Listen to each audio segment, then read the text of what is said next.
Hello FPL managers and welcome back for another video. My name's Jack and today we're discussing the knee-jerk reaction for Game Week 30 after the first batch of games have been played for double Game Week 29. Pretty much everyone has played their first fixture of their double game week. So we're going to have a look at the most transferred in and transferred out players this week.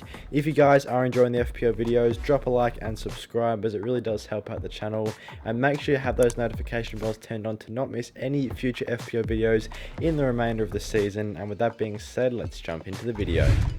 So in today's video, we're going to look over the most transferred in and transferred out players this week and give you guys a recommendation as to whether or not you should go with the crowd and bring these popular transfers into your team or release them from your squads. First of all, let's have a look at the most transferred in players. Gabriel Jesus is the first one here, and in fact there are two Arsenal players as the most two transferred in players coming to Game Week 30.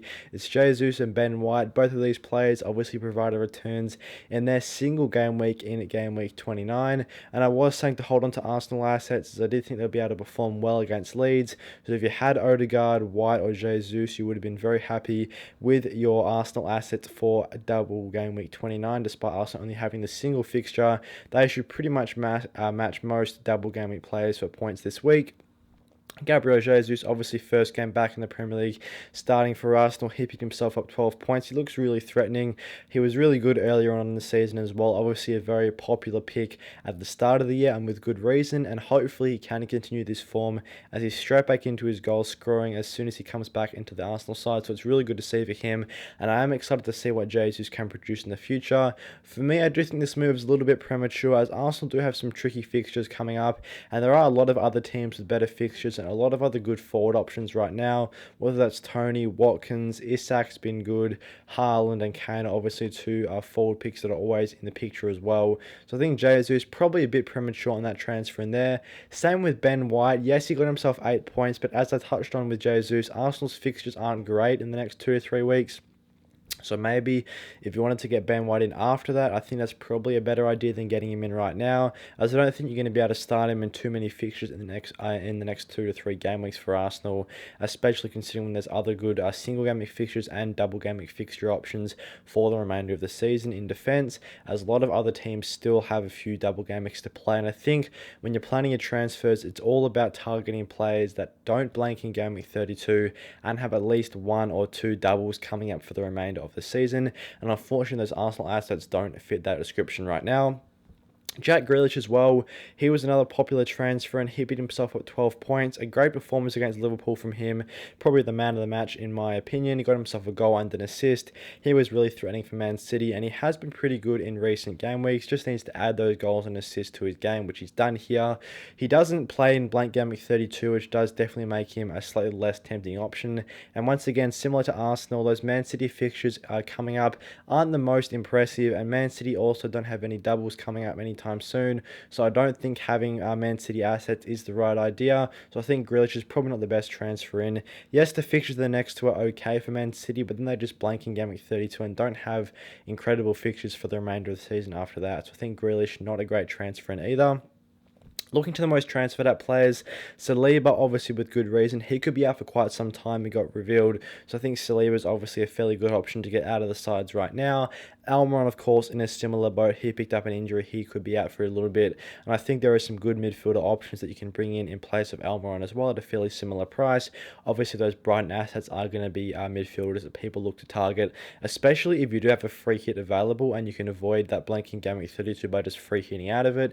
Getting those Brighton players in, they probably have 2 or 3 doubles coming up in the remainder of the season. Once they finish off their double in game week 29, they're probably going to have 2 more after that. So that's good signs for those Brighton mids. Matoma, March, McAllister, 3 really quality options there. So a good Almiron replacement picks. And Saliba as well, I think he's a good option to move out. Those Manchester United defensive assets will be coming into favour, as Manchester United do have that extra double gaming for the remainder of the season, which is definitely a good, there's a couple of good options there. Luke Shaw's a good pick, probably the best Manchester United defender to go for in place of Saliba.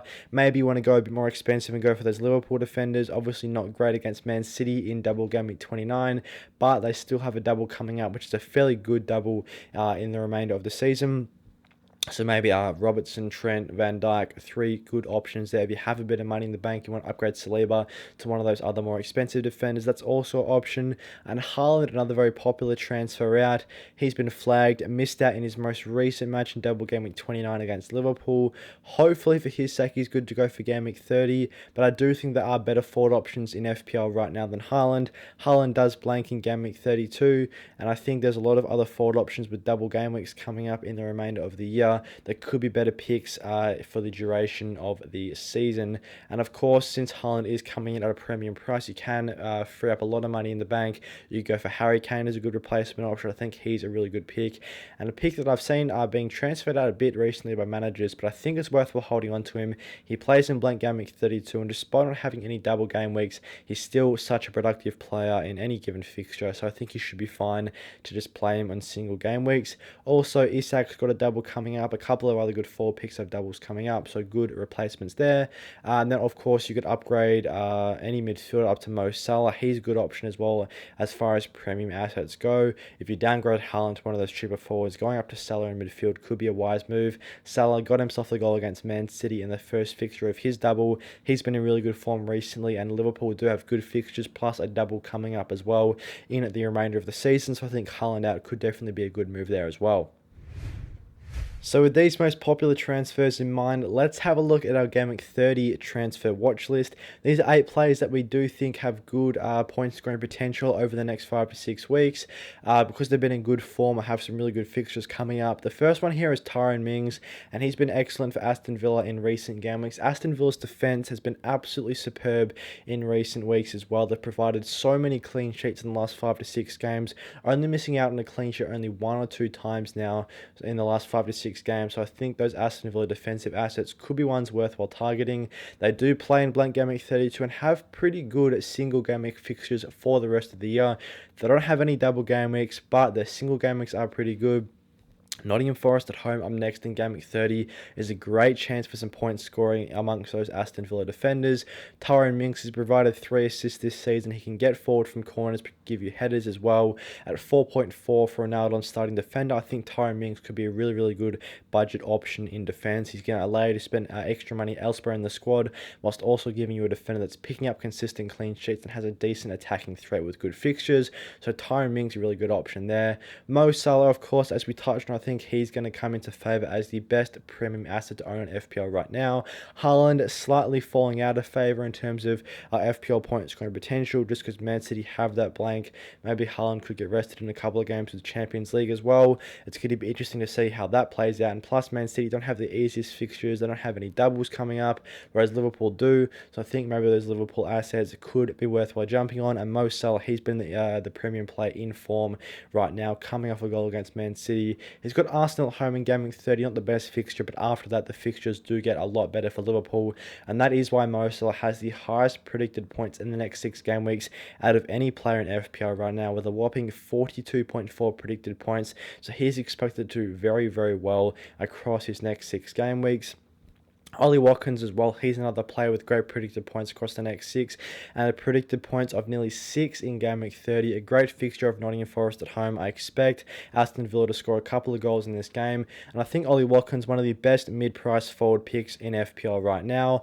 Tony's another good option, Isak's another good option, but none have been in as good a form as Ollie Watkins. Picked himself up yet another goal against Chelsea in his first fixture of the double. He's still got one more fixture to go, which is a really good one against Leicester, so I would expect a Watkins to get involved once again for Villa. And Nottingham Forest at home, a great chance to add to his goal tally in recent weeks. So Watkins, a really good option. Agad as well, an asset that I wanted to talk about a bit. I think the West Ham defence also in general, there's a lot of other good options in that team. So I think Agad's probably my favourite pick. 4.8 is the most nailed on defender in my opinion. You could go for the goalkeeper in Fabianski, but Agad at 4.8, a nice asset to have here. Fulham away next in game week 30. West Ham, another one of those teams in a similar boat to Villa, in the sense that they have really good single game week fixtures. They avoided blanking game week 32, and the good thing with those West Ham players is that they do have a double coming up for the remainder of the season. which does, of course, increase their assets appeal again, coming off 15 points in game week 29. That's a really good start for him in his double, so I'm sure he's going to be keen to add to that tally in his second fixture of the double. At 4.8, a defender that I haven't seen too much conversation about. Despite West Ham not picking up a massive amount of clean sheets this season, they now have 2 clean sheets in their last 4 games, and they actually only have the 5th lowest expected goals conceded in the Premier League this year, so they haven't been expected to concede too many goals, and I think they've been a bit unlucky not to have more clean sheets across the span of the season. So hopefully for West Ham's sake, they can pick up more clean sheets in the remainder of the year, which they have been expected to do so. Of course, again, he's going to be getting consistent starting minutes, a good player to have for bonus points, and he can get forward and provide goals as he's shown in the most recent game week. Emi Martinez as well, another Aston Villa defensive option that you can go for at 4.9 as a goalkeeper pick. He could be a really good option. Obviously, Steele, another popular goalkeeper option from Brighton, but if you want to have 3 outfield Brighton players, whether that's Estupinan, McAllister, Matoma, March, there's so many good Brighton picks. Maybe you don't want to lose one of those Brighton slots on the goalkeeper. Martinez could be a really good option. Aston Villa are the in-form defence of the competition right now at 4.9. Martinez is a great balance between clean sheet and save potential. Forest at home next, a great chance for another clean sheet, and he's got a pretty good at predicted points considering that he's a goalkeeper in the next 6 weeks with 24.4. That's actually one of the highest predicted points amongst goalkeepers in the next 6 game weeks. So Emi Martinez, definitely a good goalkeeper asset to keep an eye on, and if you're looking to make a goalkeeper transfer, Martinez could be your guy. Solly March is also on this watch list here, coming off an assist in his first fixture of the doubler in double game week 29. Of course, everyone's talking about Matoma. He's the most popular Brighton asset right now, but Solly March as well. Just a 30% ownership inside of the top 1 million FPL managers, and a bit lower ownership than that amongst all FPL managers. I think an option that a lot of people should be looking to get in, and probably in game week 33 onwards.